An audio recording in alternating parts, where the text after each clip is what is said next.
نحمده ونصلي ونسلم على رسوله الكريم أما بعد فأعوذ بالله من الشيطان الرجيم بسم الله الرحمن الرحيم إنما المؤمنون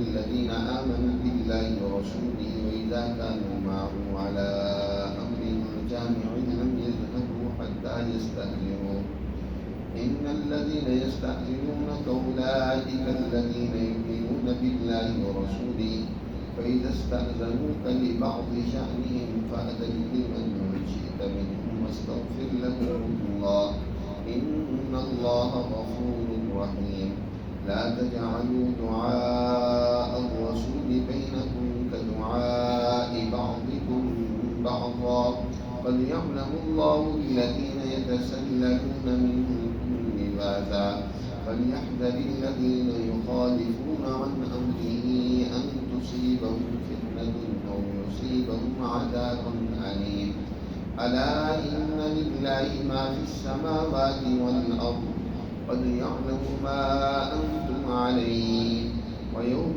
يرجعون إليه فينبئهم بما عملوا والله بكل شيء عليم صدق الله العظيم. یہ سورہ نور کا آخری رکوع ہے. اس سورہ مبارکہ میں اللہ سبحانہ و تعالی نے مسلم معاشرے کی ترقی اور تعظیم کے لیے اہم اصول، ضابطے اور قوانین ذکر فرمائے، اور اس آخری رکوع میں اللہ سبحانہ و تعالی نے اس حقیقت کو بیان فرمایا ہے کہ مسلمان جماعت پر لازم ہے.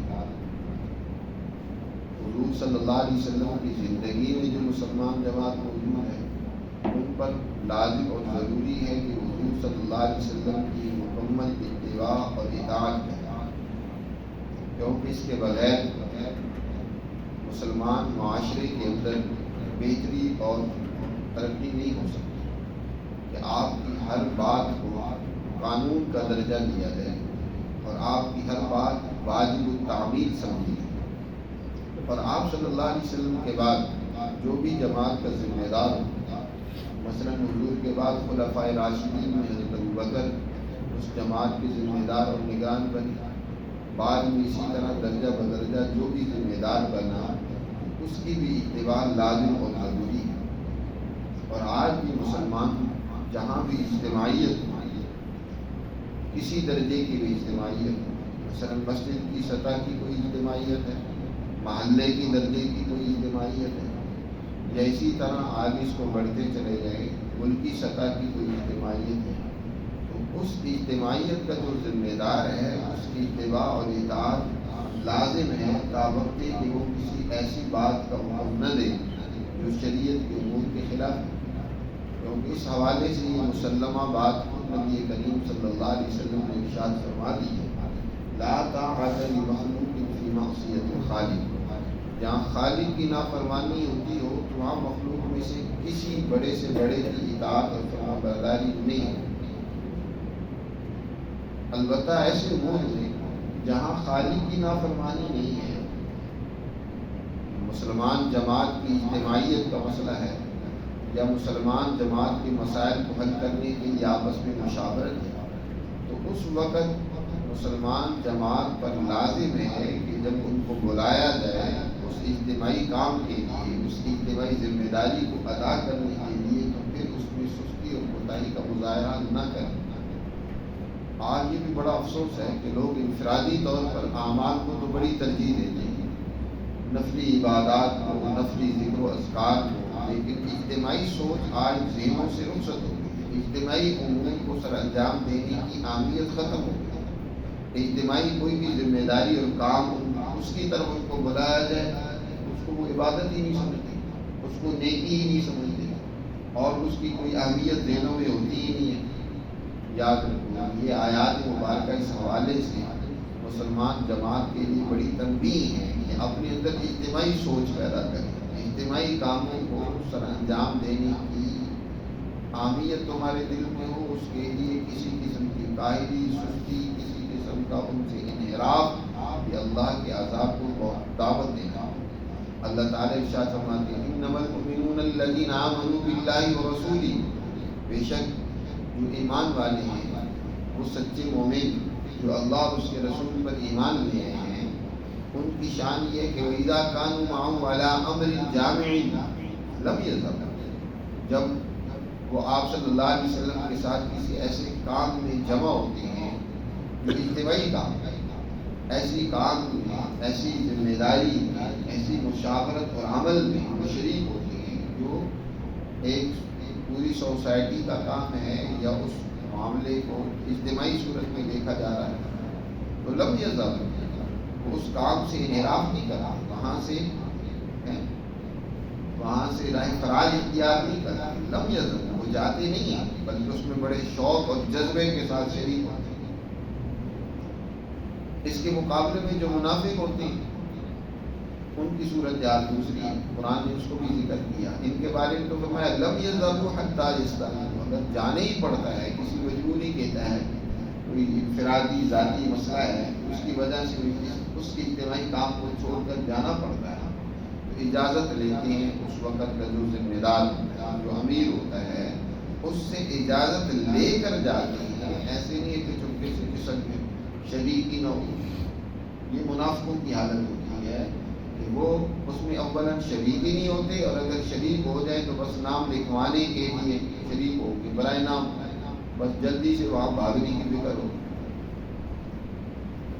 غزوہ خندق کے موقع پر جب مشرکین مکہ انہوں نے بہت ساری جماعتوں کو اکٹھا کر مدینہ منورہ پر دلغار کر دیا، جو سچے مخلص مسلمان تھے باوجود اس کے کہ سخت سردی کا موسم اور معاشی وسائل کی بھی یہی قلت، کھانے کو کوئی زیادہ میسر نہیں ہے، ایک وقت کھا لیا تو ایک وقت پیٹ پر پتھر باندھ لیے، بھوکے، کمر سیدھی نہیں ہو رہی، خود حضور صلی اللہ علیہ وسلم کو بھی کچھ اسی طرح کا حال تھا، لیکن جو سچے اور مخلص مومن ہیں وہ اس اجتماعی کام میں اپنی قوم کی حفاظت میں اور اس ذمہ داری میں اس چیز کی پرواہ نہیں کر رہے کہ سخت سردی ہے، بھوک نہیں ہے، یعنی کھانے کے لیے کچھ نہیں ہے، بھوک لگی ہے، انہوں نے کسی چیز کی پرواہ نہیں کی، وہ حضور صلی اللہ علیہ وسلم کے اس کام میں برابر درجے کے شریک۔ اور جو منافق ہے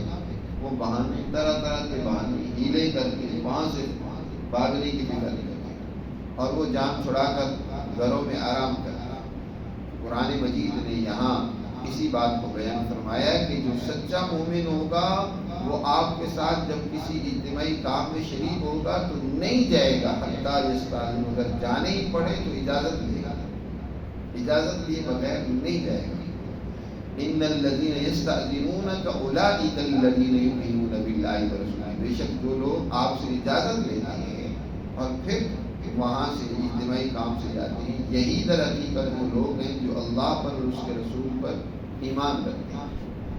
فَإِذَا اسْتَأْذَنُوكَ لِبَعْضٍ، اور پیغمبر کو ہدایت دی جا رہی ہے، یہ تو ایمان والوں کو کہا کہ اجتماعی کام کی اہمیت کو سمجھو، اس سے بھاگو نہیں، اس سے جی مت چراؤ، اس کے اندر شوق اور جذبے سے شریک۔ اور حضور صلی اللہ علیہ وسلم سے کہا جا رہا ہے کہ اے پیغمبر، آپ سے جب وہ لوگ اجازت مانگیں، ان الذین یستأذنون، بے شک وہ لوگ جو آپ سے اجازت مانگیں، اولئک یؤمنون باللہ ورسولہ، فإذا استأذنوک لبعض شأنہم، جب وہ آپ سے اے پیغمبر کسی اپنے کام کے لیے اجازت مانگیں، فأذن لمن شئت منہم، تو ان میں سے جس کے لیے چاہیں اس کو اجازت دے دیں۔ اگر اجتماعی کام ہے، کوئی ورکر آ کر، کوئی کارکن آ کر، کوئی رکن وہ اجازت مانگتا ہے کہ میرا کوئی ذاتی کام ہے، انفرادی مسئلہ ہے، میرے لیے ابھی جانا ضروری ہے، اے پیغمبر، حضور صلی اللہ علیہ وسلم کی زندگی میں حضور سے یہ خطاب ہے، حضور کے بعد پھر اسی طرح جو بھی مسلمان جماعت کے اجتماعی کام کا ذمہ دار ہوگا اس سے بھی یہی خطاب ہے کہ آپ جس کو چاہیں اجازت دیں۔ یہ ضروری نہیں ہے کہ ہر ایک کو اجازت دیں۔ اگر کسی کا کام ہے، آپ سمجھتے ہیں کہ اس کام کی کوئی ایسی نوعیت نہیں ہے کہ ان کا جانا زیادہ ضروری ہے، تو آپ اجازت نہ دیں، اور حضور صلی اللہ علیہ وسلم دیکھ کر اجازت کسی کو دیتے تھے، کسی کو نہیں دیتے تھے. تو فَأَذَن لِمَنْ شِئْتَ مِنْهُمْ، لیکن جس کو اجازت آپ نے دی اور وہ چلا گیا، اس نے بھی کوئی اچھا کام نہیں کیا، باوجود اس کے کہ اجازت لے کر گیا، لیکن پھر بھی اسے یہ بات سمجھنی چاہیے کہ اس نے ایک بڑے کام کو چھوڑ کر چھوٹا کام اختیار کیا. ہو سکتا ہے اس کا کوئی انفرادی کام بھی نیکی کا ہو، اچھائی کا ہو، لیکن بڑا جو کام تھا، اجتماعی کام، اس نے چھوڑا ہے. اس لیے پیغمبر وَاسْتَغْفِرْ لَهُمُ اللَّهُ، ان کے لیے اللہ سے استغفار بھی کرے، معافی بھی مانگے کہ انہوں نے ایک اجتماعی کام کو، اہم کام کو چھوڑا ہے. وَاسْتَغْفِرْ لَهُمْ إِنَّ اللَّهَ غَفُورٌ رَحِيمٌ، بے شک اللہ تعالیٰ معاف کرنے والا ہے، بڑا مہربان ہے. اسی سے یہ بھی معلوم ہوا کہ یہ جو اجتماعی طور پر کوئی کلاس ہوتی ہے، درس ہوتا ہے، اس میں بھی شرکت اسی جذبے سے ہونی چاہیے. یہ نہیں ہے کہ اپنے انفرادی کسی کام کے لیے میں نے تلاوت کرنی تھی. کوئی تلاوت تو سارے دن میں جب چاہو تم کر سکتے ہو. کوئی ذکر کرنا ہے جب چاہو کر سکتے ہو. ہر وقت درس تو نہیں ہوگا، اجتماعی کلاس تو نہیں ہوگی، اجتماعی تعلیم جو ہو رہی ہے وہ تو نہیں ہوگی. اس کے لیے تو ایک وقت مقرر کر دیا گیا، اس وقت کے اندر ہونی ہے. تو اس میں شرکت تمہارے لیے زیادہ ضروری اور اہم ہے. بہت سارے ہمارے بزرگ نیک اور مخلص لوگ وہ اللہ کے احکامات کو سمجھنے کے لیے تیار نہیں ہوتے. بس اپنے طور پر ہر ایک نے ذہن نیکی کا بنا رکھا ہے، بس وہ سمجھتا ہے کہ میں بڑا نیک اور دیبا بن گیا. اللہ کے احکامات اور اس کی تعلیمات کو سمجھیں کہ اللہ تعالیٰ کیا یہاں بات سمجھا رہے ہیں کہ اجتماعی کام کی اہمیت تمہارے ذہنوں میں ہونی چاہیے. اور آگے فرمایا ان اللہ لا تجعلوا دعاء الرسول بینکم کدعاء بعضکم بعضا. خاص طور پر نبی کریم صلی اللہ علیہ وسلم کی ذات گرامی کی شان، وہ ایک شریعت کے بنانے والے بانی کی شان اور حیثیت رہتی ہے. آپ صلی اللہ علیہ وسلم شارع، یعنی آپ نے شریعت کو تشکیل دی ہے، تا قیامت انسانیت کے لیے آپ نے قانون سازی کی. آپ صلی اللہ علیہ وسلم کسی اجتماعی کام کے لیے یا کسی بھی ذمہ داری کے لیے بلائیں تو آپ کے بلانے کو عام آدمی کے بلانے کی طرح نہیں سمجھنا چاہیے. جیسے کسی عام آدمی نے آپ کو بلایا، ٹھیک ہے آپ اس کی بات سنتے ہیں، اس کے پاس جاتے ہیں، نہیں جاتے، کوئی حرج کی بات نہیں ہے. لیکن اللہ کے رسول بلائیں کسی کام کی طرف، یاد رکھو یہ اللہ کے رسول کا بلانا ہے، اس کی تعمیر تمہاری اوپر لازم ہے. اس میں کوتاہی، سستی، غفلت یہ تمہارے لیے جرم ہے، سزا کا موجب ہے. اس لیے اللہ تعالیٰ نے یہاں خاص طور پر فرمایا لا تجعلوا دعاء الرسول بینکم کدعاء بعضکم بعضا. اللہ کے رسول کا بلانا آپس میں ایک دوسرے کو بلانے کی طرح مت سمجھو. وہ بڑی اہمیت کا عامل ہے، اس پر عمل کرو. اس سے یہ بھی معلوم ہوا کہ رسول اللہ صلی اللہ علیہ وسلم کی زندگی میں آپ کی بات کو اہمیت دینا، آپ کا ادب ہونا. ظاہر ہے جس کا ادب ہوگا اس کی بات کو اہمیت بھی دی جائے گی. اگر دل میں ادب ہی نہیں ہے، عظمت ہی نہیں ہے دل میں، تو اس کی بات کو اہمیت نہیں دی جائے گی.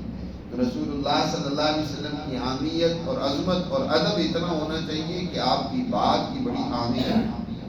اسی طرح اجتماعی کام کا جو بھی ذمہ دار ہے اس کی بات کو بھی اہمیت دینا چاہیے، اس کا بھی ادب اور عزت کے احترام ہو تاکہ اس کی بات کو اہمیت دے اور انسان اس کو قبول کرے اور اس کو سنے. قد يعلم الله الذين يتسللون منكم لواذا. یقیناً اللہ ان لوگوں کو جانتا ہے جو تم میں سے چپکے سے کھسک جاتے ہیں. یتسللون منکم لواذا، دوسروں کی اوٹ لے کر کچھ چپکے سے وہاں اجتماعی کام سے رائے فرار اختیار کرتے ہیں نا، وہ یہ مت سمجھیں کہ وہ لوگوں کی نظروں سے بچ گئے ہیں. اللہ کی نظر سے نہیں بچ سکے. لوگوں کی نظر سے انہوں نے زیادہ زیادہ بچا بھی لیا تو کیا ہوا؟ اللہ جس کی نظر سے بچنے کی ضرورت ہے کہ کوئی خرابی اللہ کی نظر میں نہ آئے، اس سے تو نہیں بچ سکتے. اس غلط کام کو بچا سکتے ہو، اللہ دیکھ رہا. اجازت ایک نے مانگی اس کو تو اجازت مل گئی، وہ جانے لگا تو چپکے سے منافق بھی اس کی اوٹ میں ہو کر چلا جاتا تھا. لواذا کہتے ہیں دوسری کی اوٹ میں نکل جانا، چپکے سے یتسللون کھسک جانا. قرآن مجید نے کہا کہ تم میں سے جو اس طرح کھسک جاتے ہیں نا، اللہ ان کو جانتا ہے.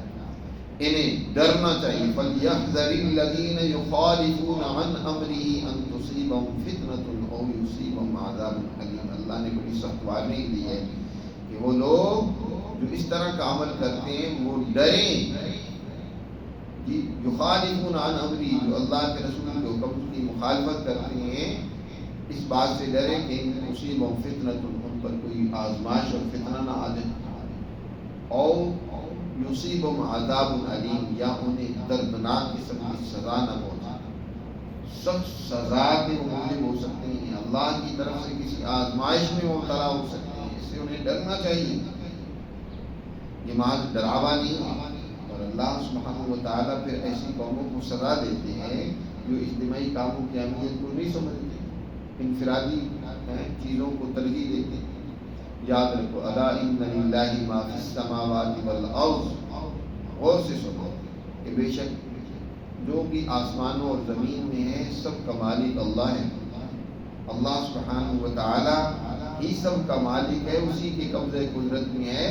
لہذا وہ آسمانی یا زمینی کوئی بھی آفت تم پر مسلط کر سکتا ہے، کوئی بھی تکلیف تمہیں دے سکتا ہے، کسی بھی فتنے میں تمہیں مبتلا کر سکتا ہے. اس لیے اللہ کے عذاب سے ڈرو. قد یعلم ما انتم علیہ، یقیناً اللہ جانتا ہے جو تم کر رہے ہو. جس کام پر تم ہو اللہ سے مخفی نہیں ہے.